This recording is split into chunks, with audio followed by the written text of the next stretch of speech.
sábado da criação. É uma festa para aqueles que se consideram criacionistas e um lembrete para nós, como eu disse à noite, um lembrete daquilo que nós fomos, perdemos e ganharemos um dia. É um lembrete do que foi, do que deve ser e do que será.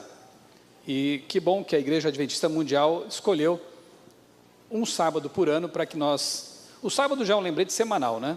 Mas esse se torna ainda mais especial porque anualmente a gente lembra de lembrar mais ainda, né? Então, que assim seja, até a volta de Jesus, de lembretes em lembretes, possamos não esquecer de que temos um céu a ganhar e, como disse ontem, assistir de camarote à recriação da terra, já que a criação não podemos ver, dependemos de uma testemunha ocular que escreveu sobre, né? Mas um dia poderemos assistir à recriação. Eu escolhi como título, se puderem já projetar aqui para mim a apresentação, uma semana inesquecível. Não é aquela de férias, muitas são inesquecíveis, né? Mas é justamente a semana da criação que jamais deveria ser esquecida, né? Porque ela envolve uma série de conceitos, de princípios que são muito caros para nós e muito importantes, especialmente nesses dias em que esses valores e princípios estão sendo corroídos, destruídos.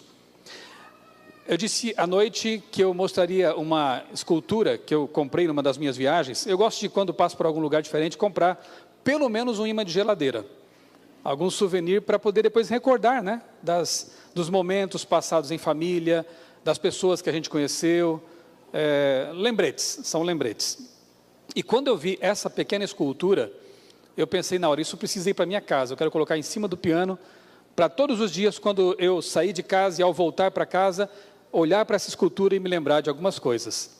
E ela me faz pensar no que foi, no que deve ser e o que será. Toda vez que eu olho para esse leão com aquele cordeirinho ali, pacíficos, eu penso no mundo que foi. No mundo em que isso era uma realidade, em que o leão brincava com o cordeiro, em que os animais não tinham medo da gente, né?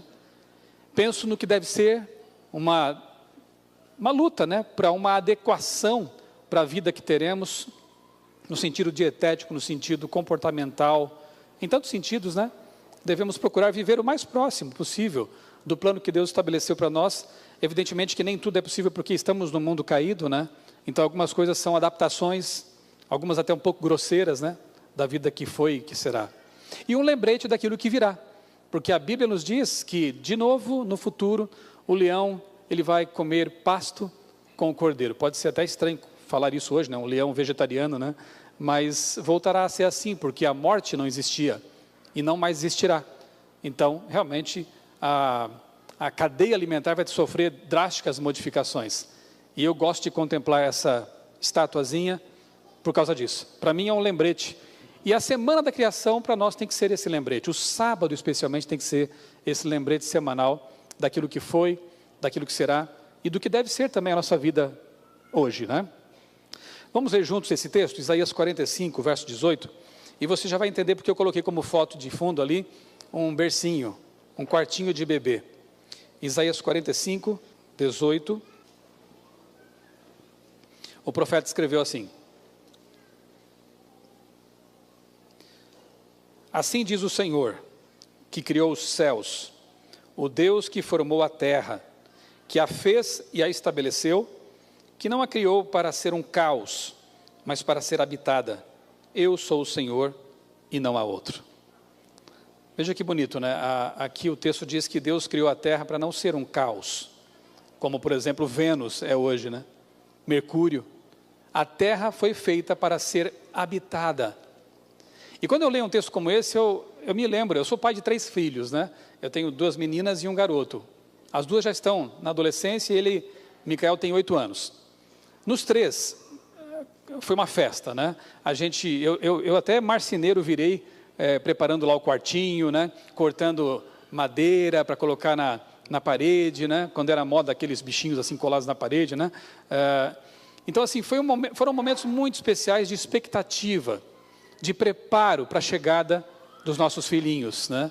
E eu imagino, e vamos agora entrar realmente no relato da criação, lá em Gênesis, eu imagino Deus preparando o bercinho, o quartinho para a nossa chegada. E você percebe, quando lê esse relato, né, da Semana Inesquecível, que realmente há uma gradação, há um crescendo no relato, e uma preparação cada vez mais detalhada do ambiente para a chegada daqueles que eram realmente os mais aguardados. Não que as plantas não tenham sido feitas com carinho, não que os animais aquáticos, alados e quadrúpedes não tenham sido feitos com carinho, mas você percebe que o homem e a mulher, quando chegam no ambiente, aquilo tudo realmente faz muito sentido. Porque a terra foi feita para nos receber. Ontem nós vimos como o pensamento evolucionista, com todo o respeito que nós temos por aqueles que o advogam, né? Mas como o pensamento evolucionista, ele afasta a gente desse princípio tão nobre.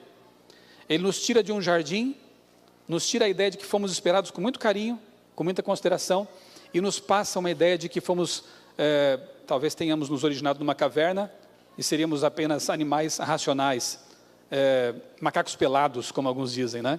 Então há uma diferença muito grande de concepção, de um lado, em comparação com o outro, né? A Bíblia nos coloca numa origem nobre. Houve uma queda e depois haverá uma restauração. E a cosmovisão evolucionista não entende desse jeito, né, obviamente, e nos equipara praticamente aos animais, dizendo que somos apenas animais racionais. Não houve uma queda e não se sabe o que vai acontecer no futuro. Estamos aí sujeitos aos meandros de uma evolução não guiada, né, um futuro bastante incerto. A visão criacionista, obviamente, é bastante diferente disso, né? Fomos esperados, fomos aguardados. Comecemos então pelo primeiro dia. E eu, então, Adriano já começa me ajudando com o relato. Gênesis capítulo 1, de 1 a 5. O que aconteceu no primeiro dia da criação?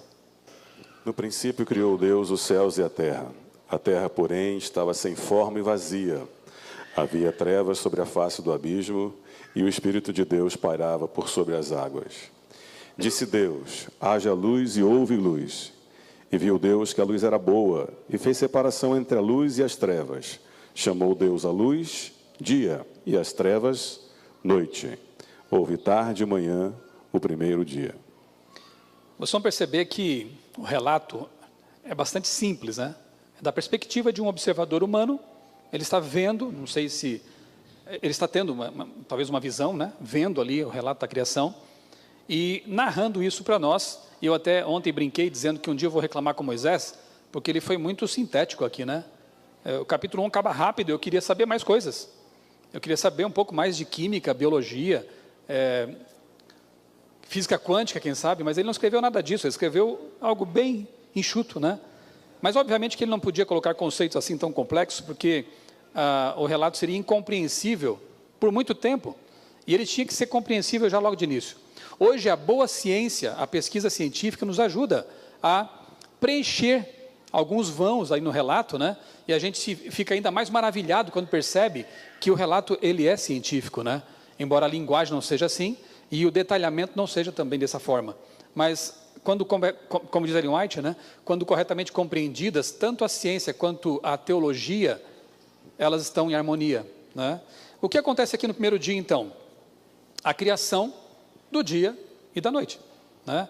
Você percebe que aqui não está falando da criação dos fótons, porque ele dá nome aqui à luz. Ele diz, a luz é o dia e as trevas são a noite. É só isso. Ir além disso é dizer coisas que o texto não fala, né?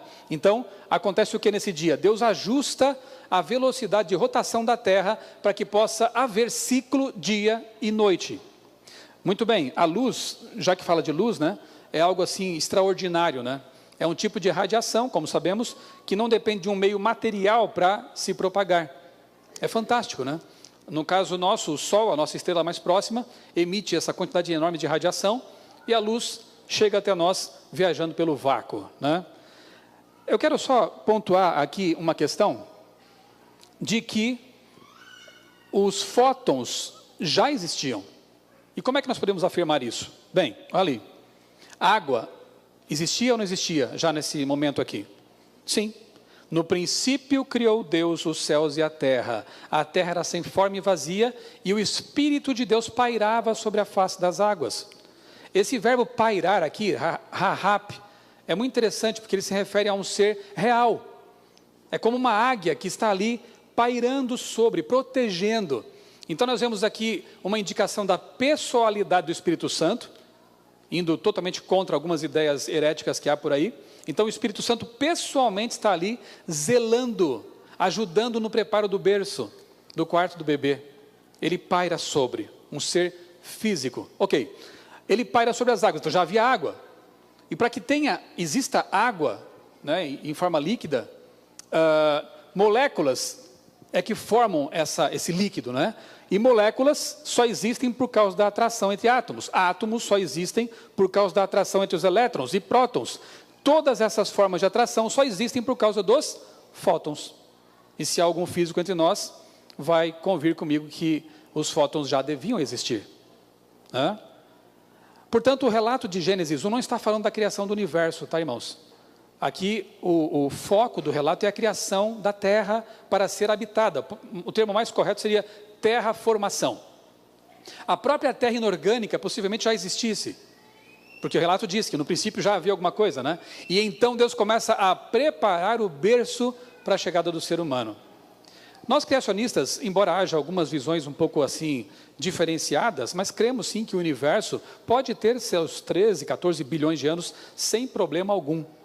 Há outros textos bíblicos que dão a entender isso, né, que já havia um universo. Aliás, quando Deus cria a terra, ou a vida na terra, diz o relato de Jó, que os anjos e os filhos de Deus se alegraram e cantavam. Já havia pessoas por aqui. E se já havia anjos, havia também um local para eles habitarem. Então o universo realmente pode ser mais antigo do que a Terra. Além do que, a luz de algumas estrelas está chegando agora aqui, depois de ter viajado bilhões de anos. Estão a bilhões de anos-luz de distância, o que sugere também um universo mais antigo e uma vida na Terra recente. Aí sim, remontando, como cremos, a uns 6, 7 mil anos no passado. A vida na Terra. Muito bem, primeiro dia da criação. Outra coisa interessante analisarmos, né? Como realmente a Terra ela foi feita para ser habitada e não para ser um caos. Alguns fatores determinam a habitabilidade da Terra, né? Por exemplo, é o único planeta no sistema solar com temperatura adequada à existência de vida. E se compararmos com os nossos mais, aspas, parecidos aí, vizinhos, né? Marte e Vênus, você percebe que realmente é assim. A Terra tem uma temperatura média ali, alguns colocam um pouco mais baixo, enfim, mas 27 graus, Marte menos 53, Vênus 477 positivos. E aí, quer passar umas férias lá? Tem gente querendo ir para Marte, né? Eu prefiro salvar a Terra, que por enquanto ainda aqui é bem melhor, né? Existem outros fatores também importantes. A questão da quantidade de calor que o Sol emite também foi regulada. Fosse mais ou menos, teríamos problemas. A distância da Terra ao Sol também tem que ser finamente regulada. E a velocidade de rotação da Terra. Se a Terra girasse mais devagar, a face exposta superaqueceria. Se fosse mais rápido, não aqueceria o suficiente. Todos esses fatores em conjunto determinam a nossa segurança. E tem um outro fator muito importante. O Sol não emite apenas luz visível, claro, né? Ele emite outras radiações, e algumas são letais. Tanto que quando seres humanos vão para o espaço, precisam de uma nave preparada para isso, uma roupa especial para conseguir suportar ali a agressão da radiação cósmica. A Terra, ela conta com um campo de força chamado campo magnético.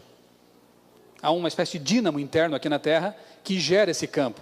E é graças a ele que a gente consegue viver aqui sem problemas maiores, porque senão a situação seria crítica. Marte não tem campo magnético. Vênus também não. Morar lá vai ser bem perigoso.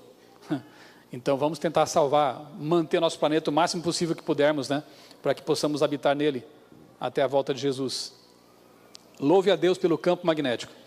É uma proteção. Aliás, de vez em quando você ouve aí na mídia, né? Descobriram uma nova terra, né? Ou coisa parecida. Não é tão fácil assim encontrar uma nova terra. E quando eles descobrem alguma coisa assim, não é uma observação direta, que você pode ver lá se tem grama, água, né?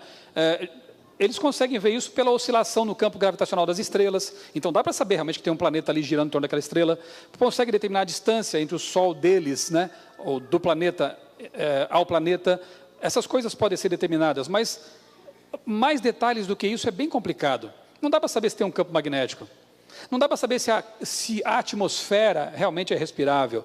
Então, uma Terra não é fácil. Não estou dizendo que não haja planetas habitáveis por aí nesse vasto universo, mas os que já descobrimos não são assim tão seguros quanto tentam nos mostrar, né? Vamos ao segundo dia? Gênesis capítulo 1, versos 6 a 8. E disse Deus: haja firmamento no meio das águas e separação entre águas e águas. Fez, pois, Deus o firmamento e separação entre as águas debaixo do firmamento e as águas sobre o firmamento. E assim se fez. E chamou Deus ao firmamento os céus. Houve tarde e manhã, o segundo dia. A palavra original aqui para firmamento não foi, talvez, nessa versão bem traduzida. O ideal seria expansão, ou atmosfera mesmo, né? Firmamento dá a impressão de uma coisa sólida, e algumas pessoas aí hoje têm umas ideias um tanto estranhas, né, de que haveria um domo e uma terra plana. Estamos voltando aí a concepções medievais de terra, né? Mas deixa isso para lá, não é o tema para esta manhã. Estamos falando da criação de Deus, e aqui nós vemos então um ajuste, né, das condições atmosféricas para tornar viável o ciclo da água. Águas acima, vapor d'água, ou mesmo as chuvas, né?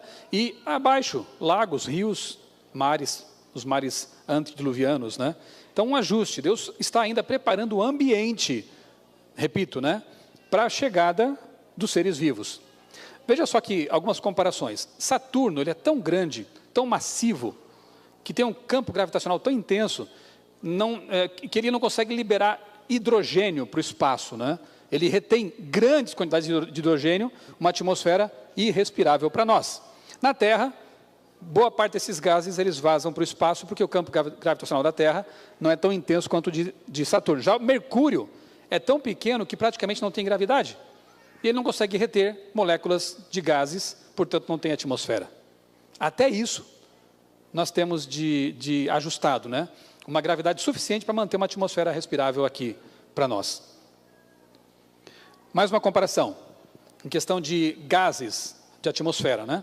Terra, 0,03% de CO2, um traço, um pouquinho, mas já vou mostrar a vocês que esse é o traço necessário para a vida.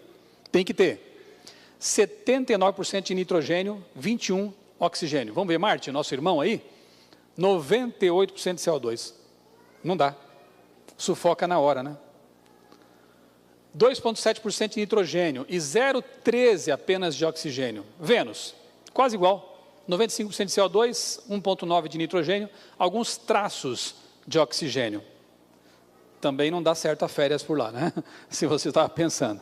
Na Terra, o 21% de oxigênio é o ideal para a nossa respiração. E olha que interessante, segundo alguns cientistas, se fossem 25%, os incêndios seriam inapagáveis. A combustão seria muito intensa. 4 pontos percentuais apenas para cima já tornaria a nossa atmosfera perigosa. Você vê como Isaías 45 realmente é verdadeiro, né? Ele fez a Terra para ser habitada, não para ser um caos. Os nossos vizinhos do sistema solar são um caos, inabitáveis, né? E o CO2, a 0,03, é o ideal para a manutenção do ciclo do carbono e existência de plantas na Terra. Se houvesse menos ou mais, a situação seria complicada. Mais, efeito estufa incontrolado. Menos, a própria temperatura da Terra sofreria oscilações perigosas. 0,03, mantém a temperatura assim bastante equilibrada e o ciclo da vida é possível, o ciclo do carbono. Não é fantástico? Tudo perfeitamente ajustado. Vamos para o terceiro dia. Temos ainda alguns dias pela frente. Gênesis 1, 9 e 10. O que acontece nesse dia? Disse também Deus: ajuntem-se as águas debaixo dos céus num só lugar, e apareça a porção seca, e assim se fez. A porção seca chamou Deus terra, e ao ajuntamento das águas, mares. E viu Deus que isso era bom. A terra já existia? Sim, tanto que o verbo aqui é apareça a porção seca, né? Então, Deus ele organiza a crosta e faz com que terras que estavam submersas, agora elas venham para cima e apareçam, para que, obviamente, possam ser povoadas depois pelas plantas, né? Então, aparece, e aqui a palavra terra é Eretz, não é planeta Terra. Em nenhum momento aqui está falando do planeta Terra, percebam, né? Claro que, de modo geral, é toda a terra, mas quando fala a terra, é a terra mesmo, onde nós pisamos, né? Deus está preparando ali o solo, as áreas habitáveis do planeta, ok? Lembrando que o relato se refere à criação da terra, da vida na terra. É o único planeta que conhecemos com água suficiente para sustentar a vida também. E você sabe que a água é uma maravilha, né? Química, né? Ela tem um comportamento diferenciado de outros líquidos. Por isso a vida marinha, mesmo quando a vida em lagos, né? Mesmo quando há um congelamento ali em cima, há vida embaixo, porque ela não se congela totalmente. Ela tem um comportamento bastante estranho. Quando a temperatura baixa muito, ela, em vez de se contrair mais, ela se expande. Pontes de hidrogênio, né? É uma coisa totalmente design inteligente, né? Porque os outros líquidos não fazem isso. E se ela não se comportasse desse jeito, repito, não haveria vida aquática em algumas regiões. 11 a 13 agora, Adriano. E disse: produz a terra relva, ervas que deem semente e árvores frutíferas que deem fruto, segundo a sua espécie, cuja semente esteja nele sobre a terra. E assim se fez. A terra, pois, produziu relva, ervas que davam semente, segundo a sua espécie, e árvores que davam fruto, cuja semente estava nele, conforme a sua espécie. E viu Deus que isso era bom. Houve tarde e manhã, o terceiro dia. Se Deus viu que era bom, é porque era bom mesmo, né? E ele então cria as plantas para povoarem a porção seca que ele, fazia pouco tempo, tinha tirado debaixo das águas. E quando fala em planta, logo a gente pensa em algo que é realmente maravilhoso, chamado fotossíntese. Eu conversei há um tempo com uma amiga, que é doutora em biologia vegetal, doutora Keila Garcia, a respeito disso. E eu coloquei aqui são palavras dela, né, explicando um pouquinho a fotossíntese. Ela disse assim, que a fotossíntese, que significa literalmente síntese utilizando a luz, é o único processo de importância biológica que pode coletar e processar energia solar para sustentar a vida animal. É um processo complexo, estudado há quase 250 anos, sem, entretanto, ter sido completamente elucidado. Nós não conseguimos reproduzir a fotossíntese e nem sequer entendemos bem o processo, mesmo depois de 200 anos de estudos a respeito desse processo. Mas eu perguntei para ela: doutora, e é o seguinte, as plantas não têm mobilidade, elas não conseguem fugir do sol, a gente se esconde, né? Quando o sol está muito forte, a gente põe um boné, a gente vai para dentro de casa, mas elas não podem, elas ficam lá expostas. Não haveria uma sobrecarga, não? Ela me disse algo que eu fiquei ainda mais maravilhado. As plantas dispõem de válvulas que liberam o excesso de energia, caso elas sejam superexpostas. Gente, é muita presciência, né? É muito planejamento, é muita maquinária, para alguém dizer que isso é resultado de mutações aleatórias filtradas por seleção natural cega. Eu vejo presciência, eu vejo design inteligente em cada detalhe. As plantas nos oferecem o oxigênio, nos oferecem o alimento excedente, e ainda assim são capazes de suportar altas temperaturas ou superexposição solar, porque elas têm dispositivos que fazem com que elas possam liberar esse excesso. É incrível. E Deus só podia dizer mesmo que era muito bom isso aí, né? Porque ainda não disse muito bom, mas disse que é bom, né? E se Deus disse que é bom, é porque é bom mesmo, né? É muito bem feito. Avancemos, a semana não terminou. Vamos para o quarto dia, 14 a 19, o que Deus faz no quarto dia. Disse também Deus: haja luzeiros no firmamento dos céus para fazerem separação entre o dia e a noite, e sejam eles para sinais, para estações e para dias e anos. E sejam para luzeiros no firmamento dos céus, para iluminar a terra. E assim se fez.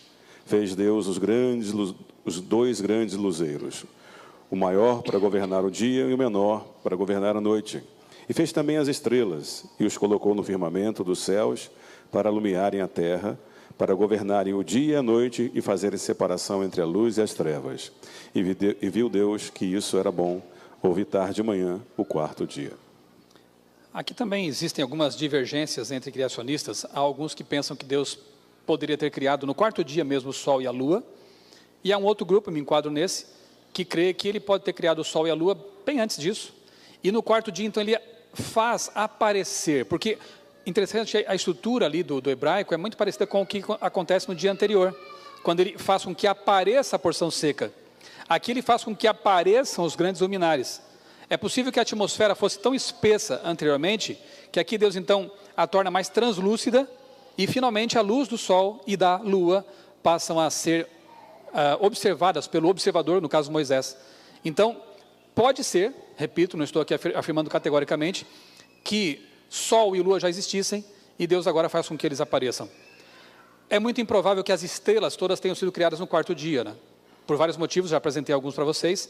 E, inclusive, o próprio texto, né, quando vamos lá ao hebraico, né, a gente vê que esse "e fez" também não está no original. Na verdade, o texto original diz: Deus fez o luminar maior para governar o dia, o luminar menor para governar a noite e as estrelas. É assim que o texto está, simplesmente assim. Então, a Lua governa as estrelas em que sentido? Repito, da perspectiva de um observador na Terra, qual é o corpo celeste mais luminoso no céu à noite? É a Lua. Então, numa linguagem quase que poética, ele diz: a Lua governa a noite, inclusive as estrelas. O relato não está falando da criação das estrelas, ok? Depois, com o tempo, você pode investigar isso aí um pouco mais, né? Nós não temos tempo, temos só uma semana para investigar tanta coisa, né? Poucos minutos, na verdade. A Lua tem um tamanho adequado e a distância precisa para fazer o quê? Não pense que a Lua é só para iluminar a noite para os namorados, também, né? Mas ela tem funções ainda importantes na manutenção da vida. Ela é uma espécie de contrapeso. Ela regula o giro e a inclinação da Terra. Sem Lua, o giro da Terra seria muito errático e nós não poderíamos sobreviver a isso. Além disso, é a Lua que controla as marés. Sabiam disso? Graças à Lua, as marés não varrem os continentes como tsunamis gigantes e depois recuam. Elas vão até onde devem ir e voltam. A Lua regula isso. Agora, ela não tem nada a ver com corte de cabelo, tá? Me desculpe dizer isso para vocês. Eu já experimentei e não deu certo. O nosso cabelo tem uma massa desprezível, né? Alguns menos até do que outros. Então, a força gravitacional com relação ao nosso cabelo é quase nada, né? Agora, com relação às marés, sim. A massa, né, dos mares é bastante considerável e ela afeta, sim, esse movimento. Então, você pode cortar o cabelo na lua cheia, na lua nova, na lua minguante, não tem diferença nenhuma, tá bom? Corte quando você quiser. Avancemos aqui, vamos para o 5º dia, estamos chegando já ao gran finale, né? Ainda não, tem um pouquinho pela frente. Vamos ver o que diz ali o relato nos versos 20 a 23. Disse também Deus: povoem-se as águas de enxames de seres viventes, e voem as aves sobre a terra, sobre o firmamento dos céus. Criou, pois, Deus os grandes animais marinhos e todos os seres viventes que rastejam, os quais povoavam as águas segundo as suas espécies, e todas as aves segundo as suas espécies. E viu Deus que isso era bom, e Deus os abençoou, dizendo: sede fecundos, multiplicai-vos e enchei as águas dos mares, e na terra se multipliquem as aves. Houve tarde e manhã, o 5º dia. Podia falar muita coisa sobre aves e peixes, né? São animais maravilhosos, mas o tempo não permite, eu escolhi um detalhe. Convenhamos que o sonar foi uma invenção muito inteligente e é muito útil, né? Especialmente depois do afundamento do Titanic, eles correram para desenvolver algum tipo de tecnologia que pudesse prevenir, né? Choque com pedras, icebergs. Nas guerras também foi muito utilizado, vem sendo utilizado atualmente, né, por submarinos e navios. Navegação por submarino seria impossível sem o sonar. Palmas para quem inventou esse dispositivo, né, essa tecnologia muito inteligente. Só que, há mais de 6.000 anos, alguns animais já dispunham e dispõem do chamado sentido de ecolocalização. E eu escolhi 2 bem distantes na suposta história evolutiva, ou na suposta... no suposto parentesco evolutivo. Peguei um aquático e um mamífero alado, um morcego e um golfinho. Curiosamente, nos 2, é o mesmo tipo de gene que codifica a função de ecolocalização. Um gene apenas. Se esse gene se alterasse ao longo da história evolutiva, o bichinho perderia a capacidade de localização por eco, né? Sonar. Se ele se modificasse em algum momento, também poderia alterar esse sentido. Ele teve que permanecer assim ao longo da história evolutiva. Bem, para mim isso é uma assinatura de um autor, do artista, né? Quando você vê uma marca, algum tipo de sistema que é único, mas que ele está em vários tipos de seres vivos, a gente percebe uma marca ali. Como acontece com o DNA, por exemplo. O DNA que fez com que Francis Collins, diretor do projeto Genoma, se convertesse e deixasse de ser ateu para se tornar um cristão. Leia o livro A Linguagem de Deus. A Linguagem de Deus. Francis Collins, diretor do projeto Genoma. 10 anos pesquisando o genoma. ele chega um momento que ele diz, eu não consigo mais não crer. Porque se há um código, há um codificador. Se há informação, é porque alguém forneceu essa informação. E hoje ele é um cristão, Francis Collins, né? Estudando coisas como esta aí, né? Sonar, um sonar natural, que existe desde sempre, não é tecnologia de ponta, é uma coisa já de há muito tempo. 24:31, sexto dia. Disse também Deus, produz a terra seres viventes, conforme a sua espécie, animais domésticos, répteis e animais selváticos, segundo a sua espécie. E assim se fez. E fez Deus os animais selváticos, segundo a sua espécie, e os animais domésticos, conforme a sua espécie, e todos os répteis da terra, conforme a sua espécie, e viu Deus que isso era bom. Também disse Deus, façamos o homem à nossa imagem, conforme a nossa semelhança. Tenha ele domínio sobre os peixes do mar, sobre as aves dos céus, sobre os animais domésticos, sobre toda a terra e sobre todos os répteis que rastejam pela terra. Criou Deus, pois, o homem à sua imagem, a imagem de Deus o criou, homem e mulher os criou. E Deus os abençoou e lhes disse, sede fecundos, multiplicai-vos, enchei a terra e sujeitai-a. Dominai sobre os peixes do mar, sobre as aves dos céus e sobre todo animal que rasteja pela terra. E disse Deus ainda, eis que vos tenho dado todas as ervas que dão semente e se acham na superfície de toda a terra, e todas as árvores em que há fruto que dê semente. Isso vos será para mantimento. E a todos os animais da terra, e a todas as aves dos céus, e todos os répteis da terra, em que há fôlego de vida, toda a erva verde lhe será para mantimento. E assim se fez. Viu Deus tudo quanto fizera, e eis que era muito bom. Houve tarde e manhã, o sexto dia. Aqui pela primeira vez Deus fala, é muito bom. E a gente percebe então que ao criar o ser humano, Deus, ele praticamente, porque ainda falta um dia, ele completa o trabalho, né? E o berço passa a ter sentido. O quartinho, ele é habitado agora, né? Ele está ocupado agora. O ser humano não é apenas quantitativamente superior aos animais, ele é qualitativamente superior a eles, porque fomos feitos à imagem e semelhança de Deus.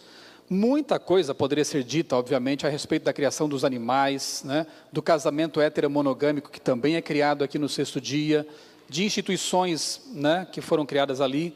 Eu pensei alguns detalhes apenas, até porque o nosso tempo já está acabando, né? Mas, por exemplo, Richard Leakey, um biólogo evolucionista, que escreveu um prefácio de uma das edições do Origem das Espécies, de Charles Darwin, ele admite ali nesse prefácio, achei bastante honesto da parte dele, que há duas grandes pedras no sapato da teoria da evolução até hoje.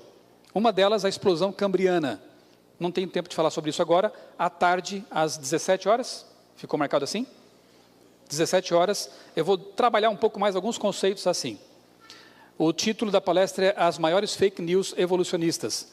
A palestra não vai ser jocosa, a ideia não é ser aqui pejorativo. Eu aproveitei um termo que está na moda apenas, né? Fake news, né? E vamos analisar algumas ideias que já foram descartadas até por evolucionistas, mas que ainda estranhamente constam em livros didáticos de biologia, por exemplo. Então, à tarde, a gente vai se debruçar um pouco sobre esse tema. Então, o Leakey, ele diz que a explosão cambriana, à tarde eu falo sobre isso, e a origem dos sexos são um grande mistério até hoje para a evolução. Eu vou ter que resumir bastante, mas pense bem, a vida começa assexuada, bactérias, ou coisa parecida. Em algum momento da história evolutiva tiveram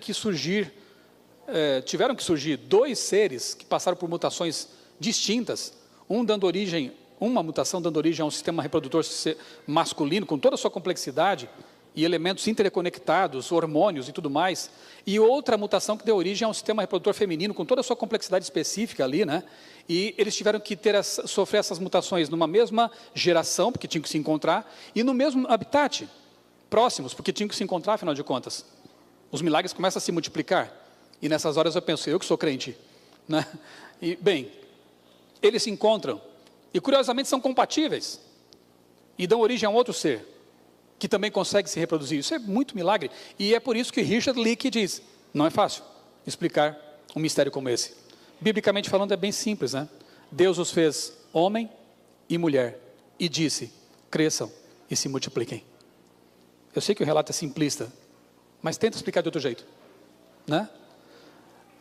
O que mais que a vida nos mostra? Olha só, de novo, apenas um gene, chamado Bowley, é o que codifica a função da produção de espermatozoides. E aqui, de novo, os evolucionistas falam assim: esse gene nunca mudou na história evolutiva. Interessante, não? Quando é interessante para eles que a coisa mude, uma pata pode virar barbatanas. Agora, quando não pode mudar, porque se mudar a vida acaba, não mudou.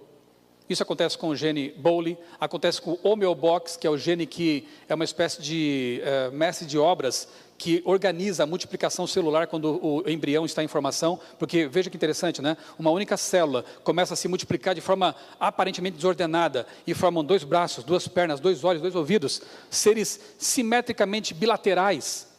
Quem que faz isso? É o gene homeobox, um gene que vai organizando toda essa multiplicação acelerada. Esse gene também, eles dizem, nunca mudou na história evolutiva, mas é óbvio, porque se ele mudasse, começariam a nascer aberrações o tempo todo. Ele teve que permanecer assim ao longo dos supostos milhões e milhões de anos. Nunca sofreu uma mutação, nem o Bowley. É conveniente um tipo de explicação desse tipo, né? Para mim, eu vejo novamente design inteligente.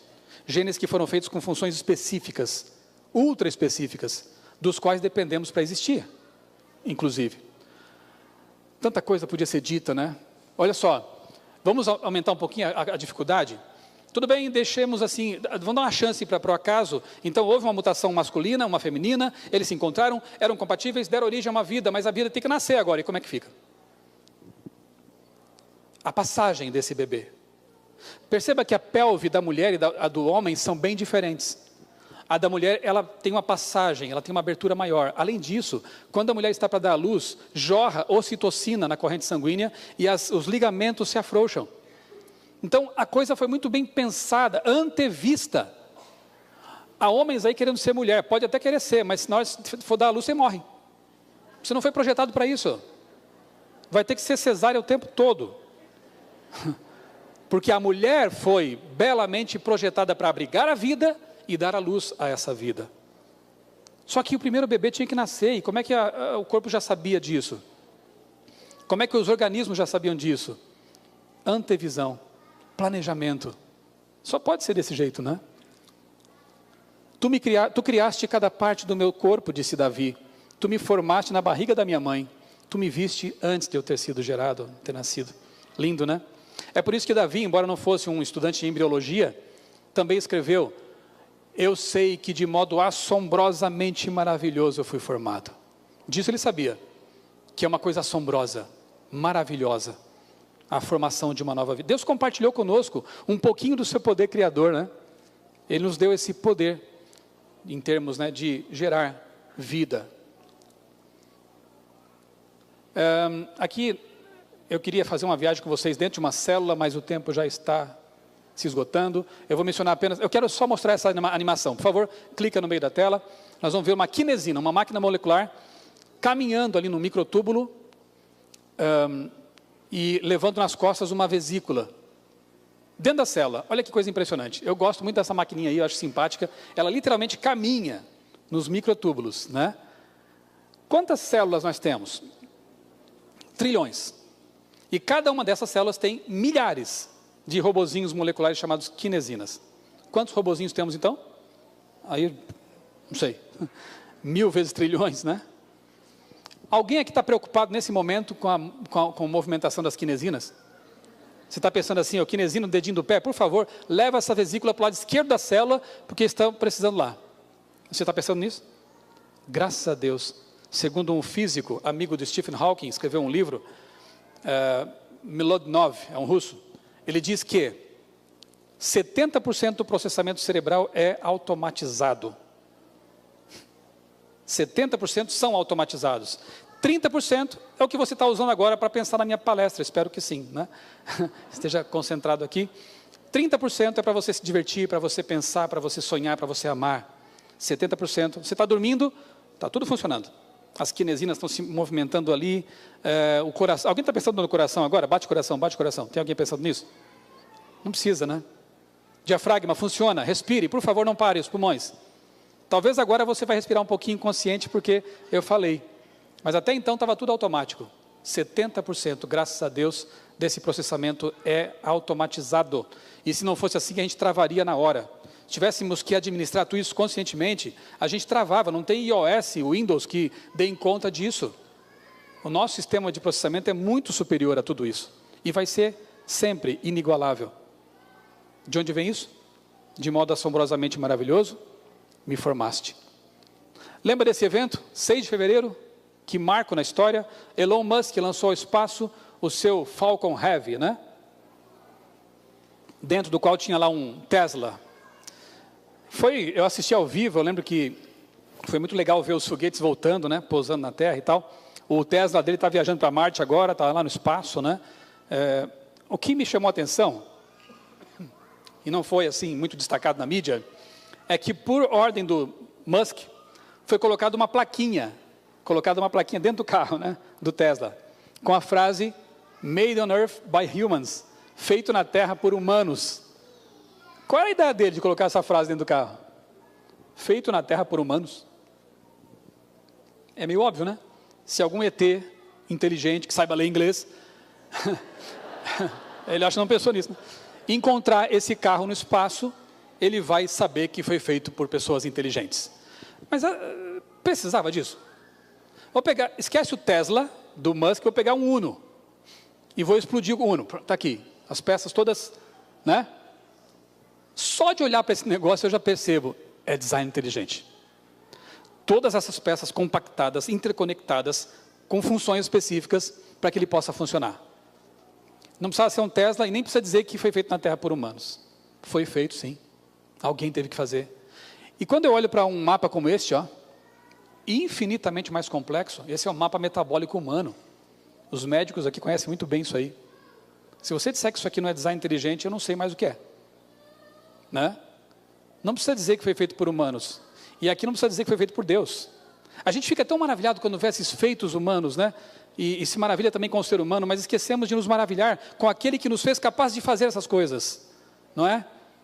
Quem nos fez? Quem nos dotou de inteligência, de capacidade? Esse merece palmas, merece o nosso louvor e agradecimento. Obrigado, Senhor, pela capacidade que nos deste, pela inteligência com que nos dotaste. Não é? Corpo humano, uma maravilha incomparável. Mas temos que avançar, e eu quero terminar então com o 7º dia, obviamente, né, o motivo por que estamos aqui. Então aqui é o dia de festa, a celebração da vida, o quartinho está pronto, o bercinho está ocupado. Gênesis 2, 1-3, o que diz? Assim, pois, foram acabados os céus e a terra e todo o seu exército. E havendo Deus terminado no dia 7º a sua obra que fizera, descansou nesse dia de toda a sua obra que tinha feito. E abençoou Deus o dia 7º e o santificou, porque nele descansou de toda a obra que como Criador fizera. Olha aqui uma citação de Guilherme Stein Jr., no livro O Sábado. Sábado é palavra de origem semítica, em hebraico sabat, em assírio sabatu ou sapatu, significando propriamente fim ou limite do tempo. Dela derivou em hebraico o verbo sabat, com o significado de terminar, cessar e daí repousar. Obviamente que Deus não estava cansado, nem Adão e Eva, porque tinham acabado de ser criados. Cansado de quê? Para descansar. O descanso, como será no futuro, é mais uma pausa para contemplação.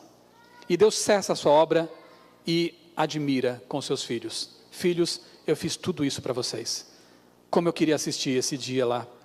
Deus, o Criador, com Adão e Eva, contando das maravilhas da criação para eles. Pensem que sábado maravilhoso foi aquele. Que sábado inesquecível, né? E o Éden, o sábado vem do Éden e vai para a nova terra. Esse memorial ele é eterno, né? Vejam, Adão e Eva guardaram o sábado antes do pecado. Os patriarcas e os profetas guardaram o sábado. Os estrangeiros eram convidados a guardar o sábado. Está em Isaías 58. Jesus guardou o sábado. Paulo guardou o sábado após a ressurreição de Jesus. O povo de Deus nos últimos dias guarda o sábado. E o sábado será guardado na nova terra. Não houve mudança. Não tem sentido Deus mudar um dia que é o aniversário. É como dizer assim, Michel, se você nasceu no dia 2 de março, mas agora você vai celebrar seu aniversário no dia 3. Não vejo sentido nisso. Então tirar o dia da criação, o sábado, o 7º dia da semana, para colocar no outro dia e dizer que agora passa a ser esse o dia, não tem sentido, porque aniversário é aniversário. É uma data intransferível. E o sábado é o aniversário da criação. Sempre será assim. Guilherme Stein também explica que a palavra yom, que é dia em hebraico, quando ligada a um numeral, ela sempre vai representar dia literal de 24 horas. Não dá para você também relativizar a coisa dizendo, mas se fossem eras, se fosse, quem sabe, 1000 anos em lugar de um dia da criação, não faz sentido, a menos que você viole o texto bíblico, a gramática hebraica e questões também científicas, sobre as quais eu não tenho mais tempo de falar. Yom, dia 1, dia 2, dia 3, dias de 24 horas. Ok? Jesus se referiu também aos dias como literais, a Adão e Eva como literais. E eu termino pedindo que o Adriano leia para mim esse texto. Olha só, a primeira semana da criação lá foi especial, inesquecível. Mas a última semana da história deste mundo também será inesquecível. Por quê? Todos nós entramos na nuvem e estivemos 7 dias ascendendo para o mar de vidro, onde Jesus trouxe as coroas e com a sua própria destra as colocou sobre nossa cabeça. Deu-nos harpas de ouro e palmas de vitória. Havia anjos de todos os lados em redor de nós, quando caminhávamos sobre o mar de vidro em direção à porta da cidade. Amém. Uma semana vai ser o tempo que vamos levar ascendendo para a Canaã Celestial, a Nova Jerusalém. Olha que interessante, se vai levar uma semana, quer dizer que vai ter um sábado no caminho. Portanto, todas as pessoas, mesmo aquelas que morreram em sinceridade de coração, crendo numa verdade que elas possuíam, vão guardar um sábado antes de entrar na Cidade Santa e vão entender algo que nós já temos o privilégio de entender agora. Elas vão entender. A semana da criação deve ser inesquecível, mas também deve apontar para nós a semana que virá. Aí, como aquela estatuazinha para mim é um memorial, é um marco, o sábado da criação deve ser para nós também um marco daquilo que foi, do que podemos viver agora, já em antecipação, e daquilo que virá. Em breve, nós passaremos essa semana maravilhosa, ascendendo para a Canaã Celestial. Guardaremos um sábado no caminho, e por toda a eternidade, louvaremos a Deus no 7º dia, e poderemos ouvir sermões do próprio Criador. Como eu aguardo esse dia. Espero que vocês também sonhem com esse dia, e que ao sonhar com esse dia, você possa também viver melhor enquanto aguarda. Deus nos abençoe a todos, e que o sábado seja sempre uma bênção grandiosíssima na vida de todos nós. Amém.